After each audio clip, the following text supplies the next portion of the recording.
नमस्कार स्टूडेंट्स, कैसे हैं आप सब लोग। आई होप आप सब अच्छे होंगे और एकदम मस्त होंगे। आज इस वीडियो की बात कर रहे हैं हम द्विवेदी युग। अब इकाई 11 है ये। द्विवेदी युग जैसे भारतेंदु युग था वैसे फिर द्विवेदी युग आया है। अब जो द्विवेदी युग है उसके अंदर आपको देखने को मिलेगा कुछ सम इम्पॉर्टेंट क्वेश्चंस बन जाते हैं इसके अंदर से। द्विवेदी युगीन हिंदी साहित्य की पृष्ठभूमि अगर आपको पूछी जा सकती है। अब राजनीतिक पृष्ठभूमि पूछी जाए, सामाजिक और धार्मिक पृष्ठभूमि पूछी जाए या साहित्यिक पृष्ठभूमि पूछी जाए तो आपको ये पूछा जा सकता है। यहाँ पे आपको दिख रहा होगा ये आपको पृष्ठभूमि अगर पूछते हैं तो इम्पॉर्टेंट है, तो आपको ये देख लेना है। द्विवेदी युगीन साहित्यकार। अब साहित्यकार की गद्य साहित्यकार और पद साहित्यकार। हम लोगों ने भारतेंदु युग के गद्य और पद के दोनों के साहित्यकार देख लिए हैं। अब हम द्विवेदी की बात कर रहे हैं तो इनके साहित्यकार देखने हैं। फिर द्विवेदी युगीन साहित्य प्रवृत्तियाँ बात करते हैं। विषयों की व्यापकता क्या थी? विषयों की व्यापकता, राष्ट्रीय काव्यधारा और मानवतावादी दृष्टिकोण। तो प्रवृत्तियाँ अगर आपको पूछी जाती हैं साहित्य की, द्विवेदी युगीन साहित्य की प्रवृत्तियाँ अगर आपको पूछी जाती हैं तो पहले आपका आ जाता है विषयों की व्यापकता, जो कि व्यापकता थी विषय के बारे में।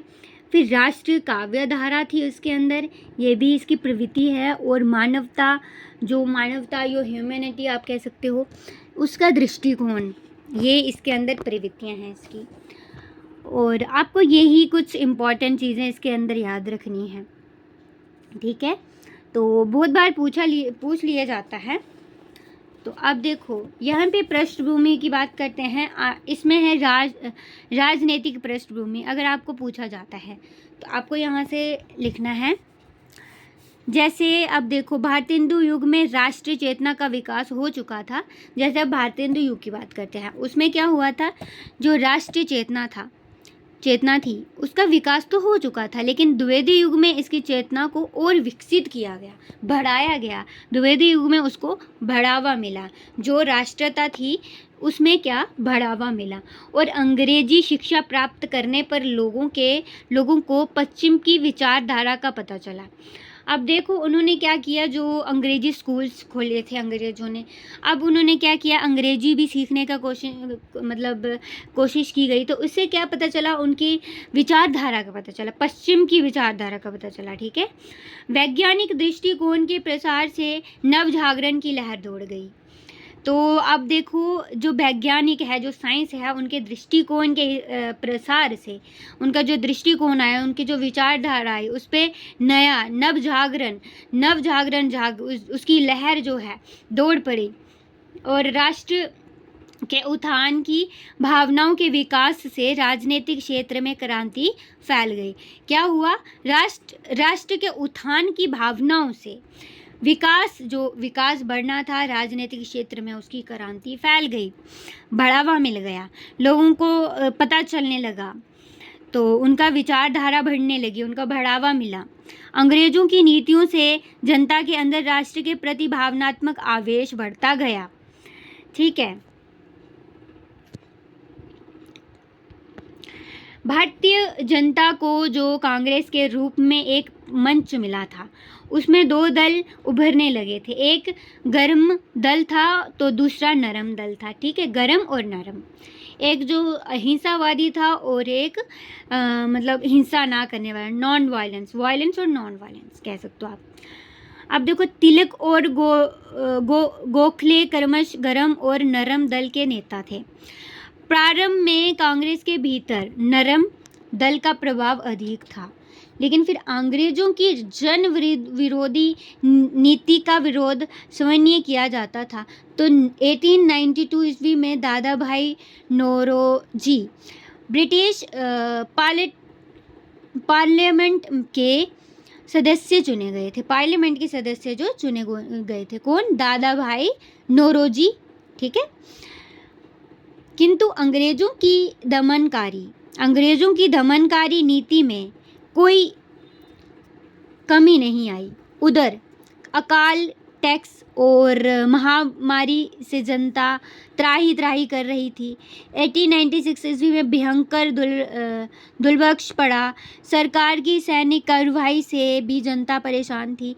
1897 ईस्वी में भूकंप और प्लेग के कारण, तो जो प्लेग के कारण बहुत बड़े, जो प्लेग आपको पता है जो बीमारी, तो बहुत बड़े पैमाने पर तबाही हुई थी। तो प्लेग फैलने के समय अंग्रेज अफसर मीरेट की हत्या कर दी गई।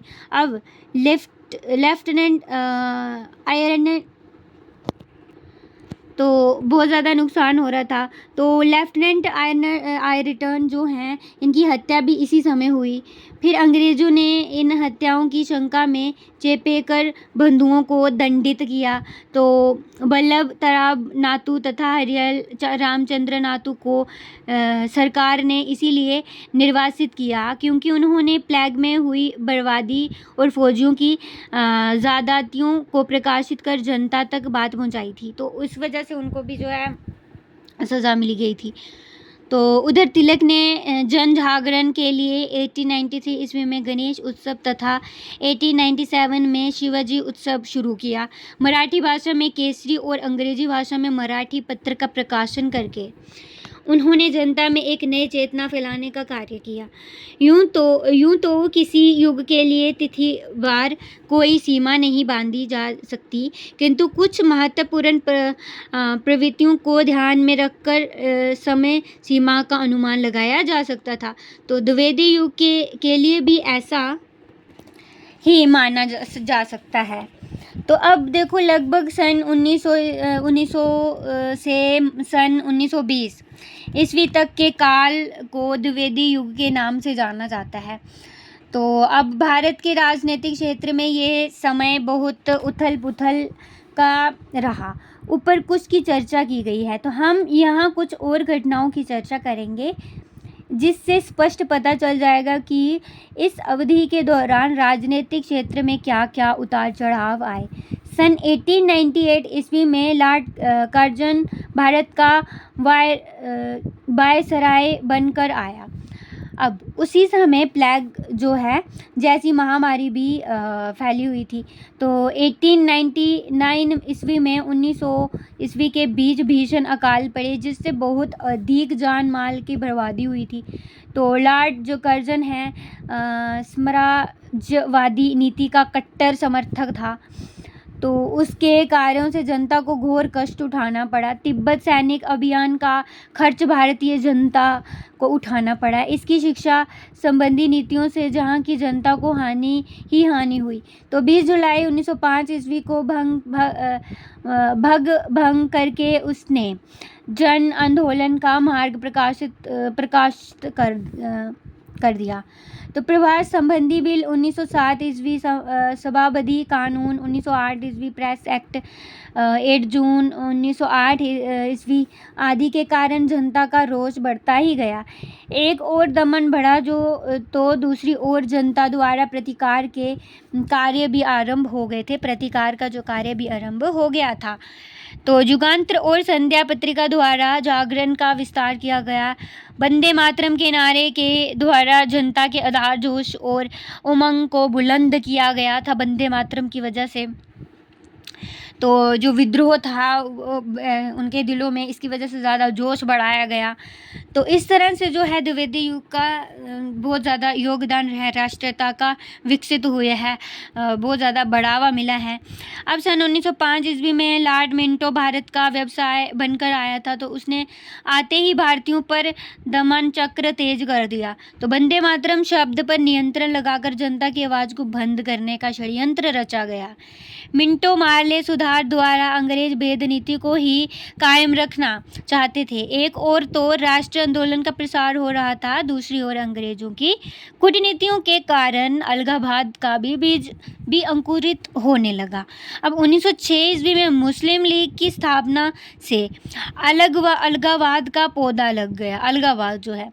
लेकिन राष्ट्र को परमतंत्र की भेड़ियों, जो परतंत्रता है, ठीक है, कि भेड़ियों से मुक्ति दिलाने वाले सपूतों ने अपना कार्य शुरू कर दिया था। गदर आंदोलन को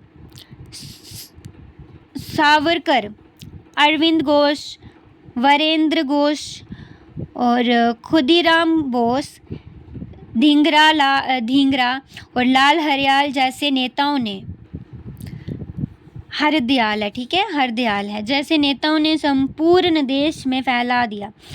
भंग को लेकर आंदोलन उग्र होता जा रहा था। जिस वर्ष अंग्रेजों ने कलकत्ता से बदलकर दिल्ली को भारत की राजधानी बनाया, उसी वर्ष यानी सन 1911 ईस्वी में भंग को रद्द भी किया गया था। तो जनता के रोष का परिणाम सामने आने लगा था। तो सन 1914 ईस्वी में गांधी जी का भारत में आगमन हुआ। तो फिर इससे पहले दक्षिण अफ्रीका में सरकार के अमानुषिक अत्याचार के खिलाफ सफल आंदोलन चला चुके थे जो गांधी जी हैं। तो भारत की राजनीति में गांधी के प्रवेश से एक नए दौर की शुरुआत हुई। 1916 ईस्वी में गांधी और मदन मोहन मालवीय द्वारा आंदोलन शुरू किया गया, जिसमें मजदूरों को देश से बाहर भेजने का कड़ा विरोध किया गया था। 1917 ईस्वी में बाध्य होकर सरकार ने इस प्रथा पर रोक लगा दी। 1916 ईस्वी में खिलाफत आंदोलन शुरू हुआ था। तो इस आंदोलन से यह साफ जाहिर हो गया कि एक और कांग्रेस है तो दूसरी ओर मुस्लिम लीग। गांधी कांग्रेस के नेता बने थे तो जिन्ना मुस्लिम लीग के। 1914-1918 ईस्वी के बीच प्रथम विश्व युद्ध के दौरान गांधी और तिलक ने अंग्रेजों का साथ दिया, किंतु परिणाम उल्टा निकला। ठीक है, अंग्रेजों का जुल्म और बढ़ गया। तो 1915 ईस्वी में श्रीमती एनी वेस्ट ने भारतीय राजनीति में कदम रखा। 1915 ईस्वी में भारतीय स्वतंत्रता आंदोलन के दो बड़े नेताओं गोपाल कृष्ण गोखले और फिरोज शाह मेहता की मृत्यु हो गई। अब तिलक जन जागरण का कार्य कर रहे थे। अंग्रेजों को डर था कि तिलक की लोकप्रियता कहीं उनकी सरकार को ना डगमगा दे। इस कारण कई झूठे आरोप लगाकर उन्हें जेल भेज दिया। 1914 में उन्हें मांडले जेल से छोड़ा गया। तो 1915-16 में उन्होंने राष्ट्रीय दल का संगठन किया। आयरलैंड से प्रेरणा पाकर 1916 में पूना में उन्होंने होम रूल लीग की स्थापना की। इस लीग की स्थापना से देश के नवयुवकों में स्वराज्य प्राप्ति को चेतना का विकास हुआ। ठीक है, फिर उसके बाद राष्ट्रीय साहित्य की रचना की जाने लगी थी। तिलक का स्वास्थ्य खराब होने पर होम रूल लीग की एनी वेस्ट ने सफलतापूर्वक चलाया था। तो इस होम रूल है, ठीक है, सॉरी होम रूल हो रही हूँ, होम रूल है, ठीक है। होम रूल जो है लीग के प्रयत्न से ही भाषा के आधार पर प्रांतों का पुनर्निर्माण तथा राष्ट्रीय तिरंगा झंडा का स्वरूप सामने आया। सरकार की भेदभावपूर्ण नीतियों से एक और जनता का रोष बढ़ता जा रहा था, वहीं गरम और नरम दल में दूरी भी बढ़ती जा रही थी। नरम और गरम दल जो थे वहाँ पे दूरियाँ आ रही थी। 1919 ईस्वी का वर्ष राजनीतिक घटनाओं से भरपूर रहा। गांधी जी ने रोलेट एक्ट के विरुद्ध सत्याग्रह शुरू कर दिया। सारे देश में सरकार के विरुद्ध आंदोलन शुरू हो गया। पंजाब के गवर्नर माइकल ओ डायर ने जलियांवाला बाग में हो रही शांत सभा पर गोलियां चलवा कर नरसंहार किया। तो ये बहुत ज़्यादा 1919 में हुआ है, कोई भूल नहीं सकता ये जलियांवाला बाग जो कांड हुआ है। सारा देश इस नरसंहार से क्षुब्ध हो उठा। 1919 ईस्वी में नई कौंसिलों के चुनाव के विरुद्ध असहयोग आंदोलन शुरू हुआ। अगस्त 1920 में गरम दल के नेता लोकमान्य तिलक का निधन हो गया। सारा देश इस महान सपूत के खोने पर शोक मगन हो गया। से 1920 के बीच जितनी भी राजनीतिक घटनाएं घटी, उनका प्रभाव तत्कालीन साहित्य पर भी पड़ा। गांधी जी के सत्य, अहिंसा, मानवता, बंधुत्व और राष्ट्रीयता का स्थायी प्रभाव हम तत्कालीन साहित्य पर स्पष्ट रूप से देख सकते हैं। श्रीधर पाठक, नथुराम शंकर शर्मा, महावीर प्रसाद द्विवेदी, मैथिली शरण गुप्त तथा गया प्रसाद शुक्ल स्नेही आदि साहित्यकारों की रचनाओं में राष्ट्रीय चेतना स्पष्ट दिखाई पड़ती है। तो आज हमने राष्ट्र पृष्ठभूमि पढ़ी है। नेक्स्ट वीडियो में हम सामाजिक और धार्मिक पृष्ठभूमि पर चर्चा करेंगे। तो तब तक के लिए बहुत बहुत धन्यवाद अंत तक वीडियो को देखने के लिए, और आई होप आपको कुछ हेल्प हो गई होगी इस वीडियो के ज़रिए। तो जो प्लेलिस्ट है उसमें चेक कर लीजिएगा। इससे पहले भी मैंने बहुत सारी वीडियोस जो है बना चुकी हूँ मैं। तो अब उसके बाद भी जो भी बची हुई है जल्दी से मैं इसका जो सिलेबस कंप्लीट करा दूँगी।